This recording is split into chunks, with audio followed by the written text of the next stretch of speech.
Drama की शुरुआत में हम एक खूबसूरत जगह देखते हैं जहां सभी लोग एक सुंदर लड़की को देखने के लिए लाइन में खड़े हैं। और फिर जैसे ही वो लड़की आती है सभी लोग उसे एक सेलिब्रिटी की तरह ट्रीट करते हैं। हर कोई उसकी तारीफ कर रहा था, तुम बहुत खूबसूरत हो, तुम बहुत अच्छी हो। फिर लड़की कहती है आप सभी का धन्यवाद और एक फ्लाइंग किस देती है और अंदर चली जाती है। वहाँ एक आदमी जो इस लड़की का बहुत बड़ा फैन था, उसका इंतजार कर रहा था। वह व्यक्ति इस लड़की को कई महंगे गिफ्ट दिखाने लगता है और कहता है देखो मैं ये सब तुम्हारे लिए लाया हूँ, क्या तुम्हें पसंद आया? फिर वो लड़की कहती है नहीं, मेरे पास ऐसे बहुत सारे हैं जो मेरे फैंस ने मुझे दिए हैं। अगर तुम्हारे पास कुछ कीमती हो तो बताओ, मुझे वो दिखाओ। तभी वो आदमी एक कीमती चमकता प्याला दिखाता है। वह उसे लेकर कहती है मुझे पता था ये तुम ही दोगे।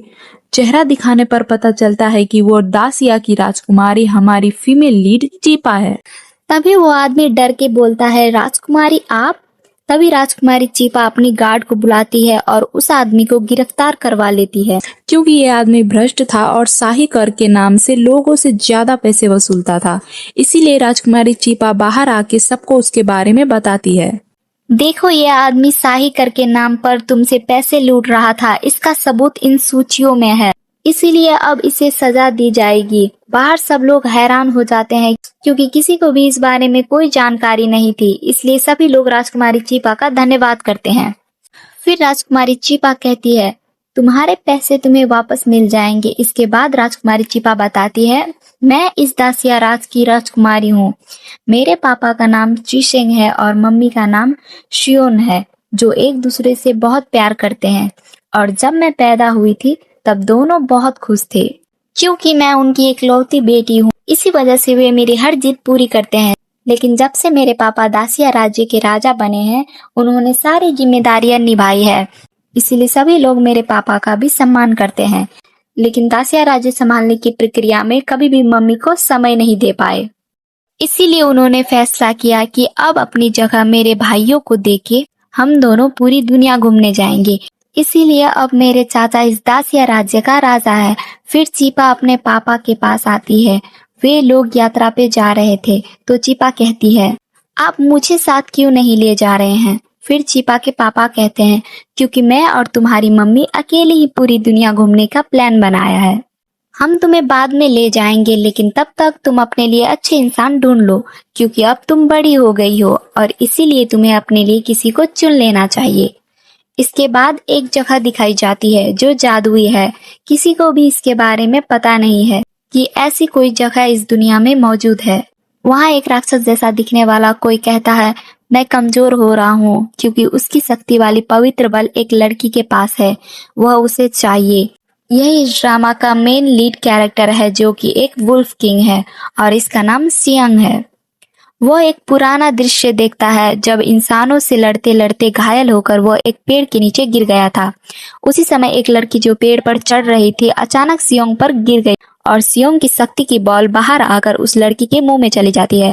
फिर वर्तमान दृश्य में वापस आकर सियोंग कहता है और तभी से मैं दिन ब दिन कमजोर होता जा रहा हूँ और हर दिन इस दर्द को सहता हूँ, इसीलिए मुझे किसी भी तरह उस लड़की को ढूंढना है और अपनी शक्ति की बॉल वापस लेनी है। इसके बाद राजकुमारी चीपा एक मूर्ति से बात कर रही है। मुझे समझ नहीं आता कि हर कोई मेरी शादी करवाने के क्यों तुला हुआ है, जबकि मुझे तो बिल्कुल भी शादी नहीं करनी है। असल में मुझे कोई पसंद भी नहीं है। तभी चीपा के चाचा और चाची उसके पास आते हैं। उसके माता पिता की अनुपस्थिति में दासिया राज्य संभाल रहे हैं और सभी चीपा से बहुत प्यार करते हैं। इसीलिए चीपा की चाची कहती है हम तुम्हारी शादी को लेकर चिंतित हैं। देखो तुम्हारी उम्र पूरी 20 साल हो चुकी है। तुम्हारी उम्र की सभी लड़कियां शादी कर चुकी है, इसीलिए अब तुम्हें भी शादी कर लेना चाहिए। जानती हो जब मैं तुम्हारी उम्र की थी तो मेरे बच्चे भी हो चुके थे, इसीलिए मैं चाहती हूँ कि तुम भी जल्द से जल्द कोई हैंडसम राजकुमार ढूंढ लो जो तुम्हें हमेशा खुश रखे और तुमसे प्यार करे। वो चीपा को कोई लड़कियों की तस्वीर दिखाने लगती है और साथ में उनका परिचय भी देती है कि कौन है, ये क्या करता है। लेकिन चीपा को उनमें से कोई भी पसंद नहीं और उसको शादी करने का बिल्कुल भी मन नहीं था, इसीलिए वो वहाँ से चुपचाप भाग जाती है। इसके बाद हम देखते हैं कि वुल्फ किंग सियोंग इंसानों की दुनिया का दरवाजा खोलता है। सियोंग के साथ उसका दाहिना हाथ लिू जुन भी वहां था। वह वुल्फ किंग सियोन से कहता है, आपको उस लड़की को इस इंसानी दुनिया में ढूंढते ढूंढते करीब 4 साल हो चुके हैं और आपका यहाँ बार बार आना सही नहीं है, इसलिए उस लड़की की ढूंढने की जिम्मेदारी मुझे दे दीजिए। मैं उसे ढूंढकर हमारी दुनिया में ले आऊंगा। लेकिन वुल्फ किंग मना कर देता है और कहता है, सिर्फ मैं ही उस लड़की को महसूस कर सकता हूँ, इसलिए तुम उसे नहीं ढूंढ सकते। दूसरी ओर चीपा एक नया घोड़ा देखने आई है। उसे वह घोड़ा बहुत पसंद आता है, इसीलिए वह कहती है, मैं जरूर उस घोड़े पर बैठूंगी। लेकिन जैसे ही चीपा घोड़े पर बैठती है, वो घोड़ा बेकाबू हो जाता है और जबरदस्ती चीपा को जंगल की ओर ले जाता है। चीपा के पीछे पीछे उसके अंगरक्षक भी अपनी राजकुमारी को बचाने के लिए जाते हैं। चीपा जंगल में काफी दूर तक चली गई थी और चिल्ला रही थी, कोई मेरी मदद करो।